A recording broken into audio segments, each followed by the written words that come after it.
Kaabah akan diruntuhkan. Dia ada dua cerita. Satu cerita zaman Imam Mahdi. Waktu Imam Mahdi dibai'ah di Mekah, kumpulan daripada Syria, tentera yang dinamakan dengan nama As-Sufyani, pergi ke Mekah nak berlawan dengan Imam Mahdi, nak runtuhkan Kaabah, tapi tak selamat. Satu lagi cerita, lepas kewafatan Nabi Isa, semua dekat-dekat nak kiamat betul tu, Kaabah itu akan diruntuhkan ketika makna manusia tidak lagi tawaf mengelilinginya.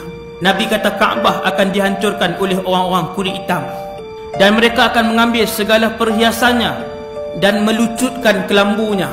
Tuan-tuan, Nabi nampak mana ni? Tuan-tuan baca hadis ni, riwayat Ahmad ni.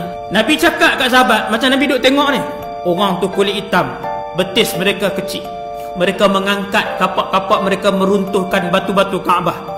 Mereka menarik keluar kelambu Kaabah. Ini antara mukjizat Nabi SAW. Nabi kata, di hadapan mataku keadaan seorang yang botak, bengkok sedikit sendi-sendinya, ini kaki-kaki kecil ni. Ia memukul Kaabah itu, menghancurkan dengan besi dan kapak besar. Turun asap yang Allah sebut dalam surah Ad-Dukhan, fartaqib yawma ta'tis sama'u bidukhanim mubin. Waktu tu semua orang bakal tengok asap. Manusia jadi takut apabila melihat asap tebal yang turun menggelapkan muka bumi ketika tu. Hadza azabun alim. Kata manusia, orang ramai ketika tu, ini mesti azab dan sengsara yang pedih. Sungguh berguling-guling merasakan kesakitan apabila asap itu kena pada tubuh orang-orang yang kafir.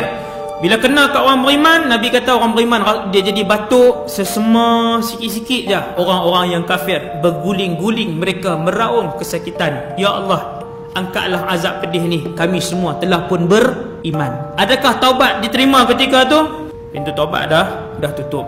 Dalam keadaan suasana kalut macam tu, antara yang berlaku juga adalah gempa bumi. 3 gempa bumi tu dia bergegang ni.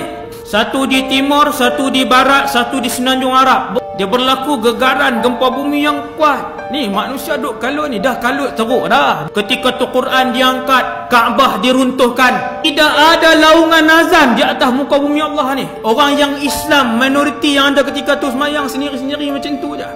Di banyak tempat bila sebut Allah, Allah, orang kata apa dia tu? Tak tahu. Dulu nenek moyang kami sebut perkataan ni. Kemudian keluar angin yang sejuk daripada Yaman. Ini kemuncak. Hadis ni riwayat Imam Muslim.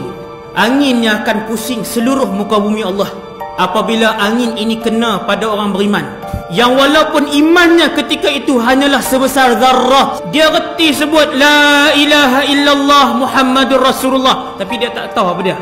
Maka angin itu akan mematikan dia. Sebab apa tuan-tuan?